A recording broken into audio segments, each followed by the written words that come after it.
شروع اللہ کے نام سے جو بڑا مہربان نہایت رحم والا ہے۔ اے ایمان والو، اپنے اقراروں کو پورا کرو۔ تمہارے لیے 4 پائے جانور جو چرنے والے ہیں حلال کر دیے گئے ہیں، بجز ان کے جو تمہیں پڑھ کر سنائے جاتے ہیں، مگر احرام حج میں شکار کو حلال نہ جاننا۔ خدا جیسا چاہتا ہے حکم دیتا ہے۔ مومنو، خدا کے نام کی چیزوں کی بے حرمتی نہ کرنا، اور نہ ادب کے مہینے کی،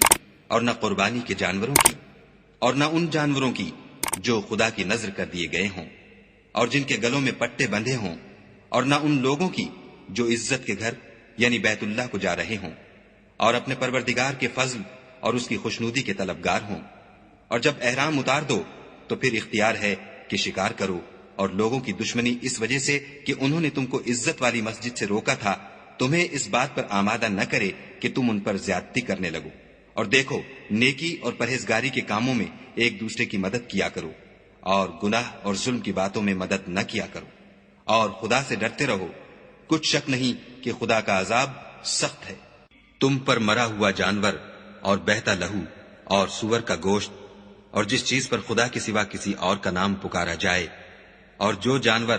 گلا گھٹ کر مر جائے، اور جو چوٹ لگ کر مر جائے، اور جو گر کر مر جائے، اور جو سینگ لگ کر مر جائے، یہ سب حرام ہے۔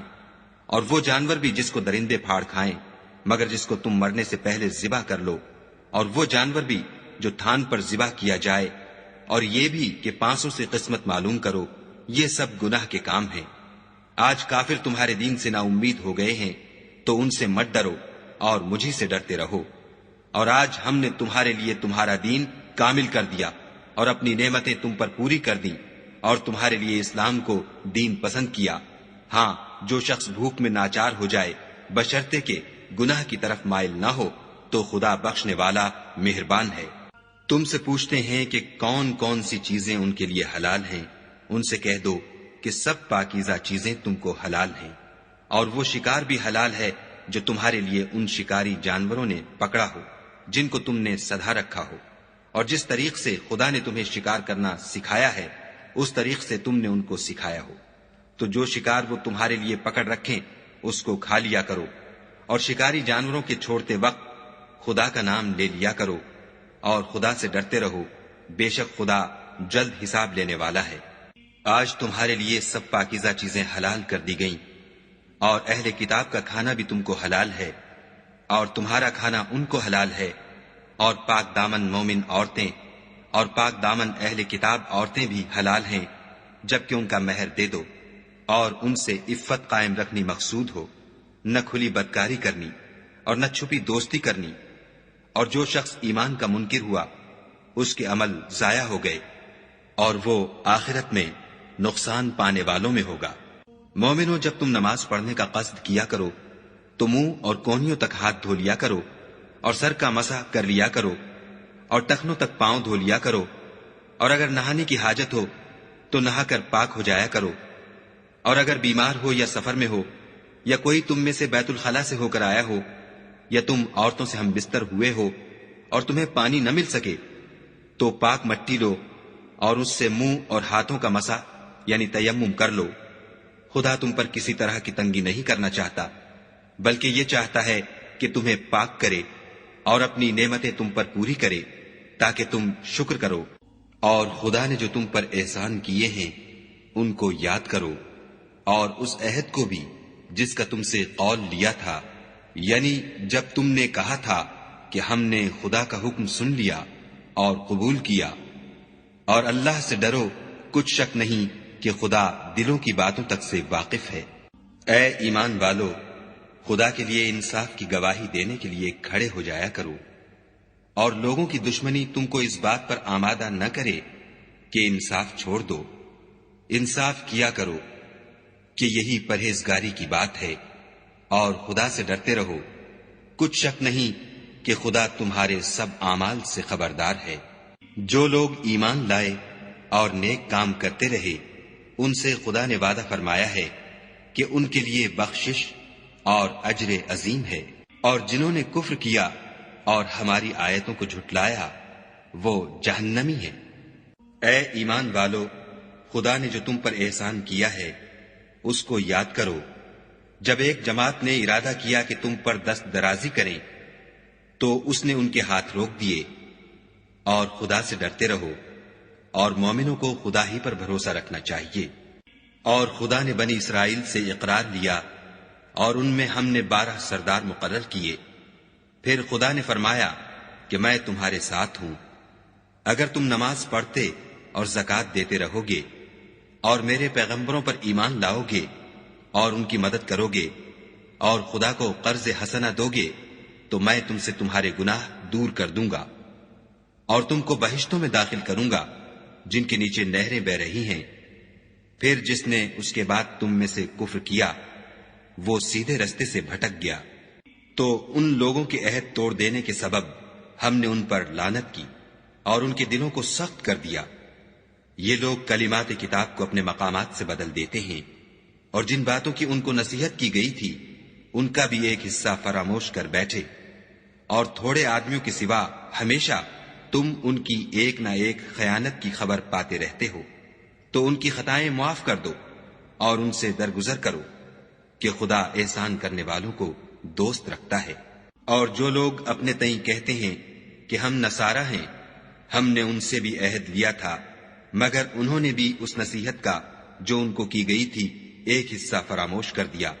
تو ہم نے ان کے باہم قیامت تک کے لیے دشمنی اور کینہ ڈال دیا، اور جو کچھ وہ کرتے رہے خدا ان قریب ان کو اس سے آگاہ کرے گا۔ اے اہل کتاب، تمہارے پاس ہمارے پیغمبر آخر الزماں آ گئے ہیں کہ جو کچھ تم کتاب الہی میں سے چھپاتے تھے وہ اس میں سے بہت کچھ تمہیں کھول کھول کر بتا دیتے ہیں، اور تمہارے بہت سے قصور معاف کر دیتے ہیں۔ بے شک تمہارے پاس خدا کی طرف سے نور اور روشن کتاب آ چکی ہے، جس سے خدا اپنی رضا پر چلنے والوں کو نجات کے رستے دکھاتا ہے اور اپنے حکم سے اندھیرے میں سے نکال کر روشنی کی طرف لے جاتا اور ان کو سیدھے رستے پر چلاتا ہے۔ جو لوگ اس بات کے قائل ہیں کہ عیسیٰ ابن مریم خدا ہیں وہ بے شک کافر ہیں۔ ان سے کہہ دو کہ اگر خدا عیسیٰ ابن مریم کو اور ان کی والدہ کو اور جتنے لوگ زمین میں ہیں سب کو ہلاک کرنا چاہے تو اس کے آگے کس کی پیش چل سکتی ہے؟ اور آسمان اور زمین اور جو کچھ ان دونوں میں ہے سب پر خدا ہی کی بادشاہی ہے، وہ جو چاہتا ہے پیدا کرتا ہے، اور خدا ہر چیز پر قادر ہے۔ اور یہود اور نصارہ کہتے ہیں کہ ہم خدا کے بیٹے اور اس کے پیارے ہیں۔ کہو کہ پھر وہ تمہاری بد اعمالیوں کے سبب تمہیں عذاب کیوں دیتا ہے؟ نہیں، بلکہ تم اس کی مخلوقات میں دوسروں کی طرح کے انسان ہو، وہ جسے چاہے بخشے اور جسے چاہے عذاب دے۔ اور آسمان اور زمین اور جو کچھ ان دونوں میں ہے سب پر خدا ہی کی حکومت ہے، اور سب کو اسی کی طرف لوٹ کر جانا ہے۔ اے اہل کتاب، پیغمبروں کے آنے کا سلسلہ جو ایک عرصے تک منقطع رہا، تو اب تمہارے پاس ہمارے پیغمبر آ گئے ہیں جو تم سے ہمارے احکام بیان کرتے ہیں، تاکہ تم یہ نہ کہو کہ ہمارے پاس کوئی خوشخبری یا ڈر سنانے والا نہیں آیا۔ سو اب تمہارے پاس خوشخبری اور ڈر سنانے والے آ گئے ہیں، اور خدا ہر چیز پر قادر ہے۔ اور جب موسیٰ نے اپنی قوم سے کہا کہ بھائیو، تم پر خدا نے جو احسان کیے ہیں ان کو یاد کرو کہ اس نے تم میں پیغمبر پیدا کیے اور تمہیں بادشاہ بنایا، اور تم کو اتنا کچھ عنایت کیا کہ اہل عالم میں سے کسی کو نہیں دیا۔ تو بھائیو، تم ارض مقدس یعنی ملک شام میں جسے خدا نے تمہارے لیے لکھ رکھا ہے چل داخل ہو، اور دیکھنا مقابلے کے وقت پیٹھ نہ پھیر دینا، ورنہ نقصان میں پڑ جاؤ گے۔ وہ کہنے لگے کہ موسیٰ، وہاں تو بڑے زبردست لوگ رہتے ہیں، اور جب تک وہ اس سرزمین سے نکل نہ جائیں ہم وہاں جا نہیں سکتے۔ ہاں، اگر وہ وہاں سے نکل جائیں تو ہم جا داخل ہوں گے۔ جو لوگ خدا سے ڈرتے تھے ان میں سے 2 شخص جن پر خدا کی عنایت تھی کہنے لگے کہ ان لوگوں پر دروازے کے رستے سے حملہ کر دو۔ جب تم دروازے میں داخل ہو گئے تو فتح تمہاری ہے، اور خدا ہی پر بھروسہ رکھو بشرطے کہ صاحب ایمان ہو۔ وہ بولے کہ موسیٰ، جب تک وہ لوگ وہاں ہیں ہم کبھی وہاں نہیں جا سکتے۔ اگر لڑنا ہی ضرور ہے تو تم اور تمہارا خدا جاؤ اور لڑو، ہم یہیں بیٹھے رہیں گے۔ موسیٰ نے خدا سے التجا کی کہ پروردگار، میں اپنے اور اپنے بھائی کے سوا اور کسی پر اختیار نہیں رکھتا، تو ہم میں اور ان نافرمان لوگوں میں جدائی کر دے۔ خدا نے فرمایا کہ وہ ملک ان پر 40 برس تک کے لیے حرام کر دیا گیا کہ وہاں جانے نہ پائیں گے اور جنگل کی زمین میں سرگرداں پھرتے رہیں گے، تو ان نافرمان لوگوں کے حال پر افسوس نہ کرو، اور اے محمد صلی اللہ علیہ وآلہ وسلم ان کو آدم کے 2 بیٹوں حابیل اور قابیل کے حالات جو بالکل سچے ہیں پڑھ کر سنا دو کہ جب ان دونوں نے خدا کی جناب میں کچھ نیازیں چڑھائیں تو ایک کی نیاز تو قبول ہو گئی اور دوسرے کی قبول نہ ہوئی، تب قابیل حابیل سے کہنے لگا کہ میں تجھے قتل کر دوں گا۔ اس نے کہا کہ خدا پرہیزگاروں ہی کی نیاز قبول فرمایا کرتا ہے، اور اگر تو مجھے قتل کرنے کے لیے مجھ پر ہاتھ چلائے گا تو میں تجھ کو قتل کرنے کے لیے تجھ پر ہاتھ نہیں چلاؤں گا۔ مجھے تو خدا رب العالمین سے ڈر لگتا ہے، میں چاہتا ہوں کہ تو میرے گناہ میں بھی ماخوذ ہو اور اپنے گناہ میں بھی، پھر زمرہ اہل دوزخ میں ہو، اور ظالموں کی یہی سزا ہے۔ مگر اس کے نفس نے اس کو بھائی کے قتل ہی کی ترغیب دی تو اس نے اسے قتل کر دیا اور خسارہ اٹھانے والوں میں ہو گیا۔ اب خدا نے ایک کوا بھیجا جو زمین کریدنے لگا تاکہ اسے دکھائے کہ اپنے بھائی کی لاش کو کیوں کر چھپائے۔ کہنے لگا، اے ہے مجھ سے اتنا بھی نہ ہو سکا کہ اس کوے کے برابر ہوتا کہ اپنے بھائی کی لاش چھپا دیتا۔ پھر وہ پشیمان ہوا۔ اس قتل کی وجہ سے ہم نے بنی اسرائیل پر یہ حکم نازل کیا کہ جو شخص کسی کو ناحق قتل کرے گا،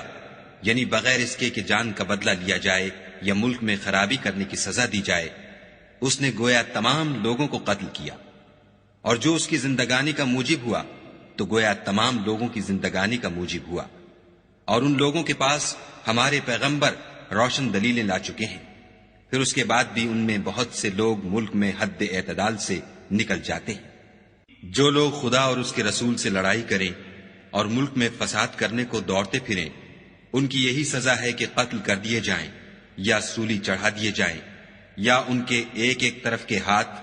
اور ایک ایک طرف کے پاؤں کاٹ دیے جائیں، یا ملک سے نکال دیے جائیں۔ یہ تو دنیا میں ان کی رسوائی ہے، اور آخرت میں ان کے لیے بڑا بھاری عذاب تیار ہے۔ ہاں، جن لوگوں نے اس سے پیشتر کہ تمہارے قابو آ جائیں توبہ کر لی تو جان رکھو کہ خدا بخشنے والا مہربان ہے۔ اے ایمان والو، خدا سے ڈرتے رہو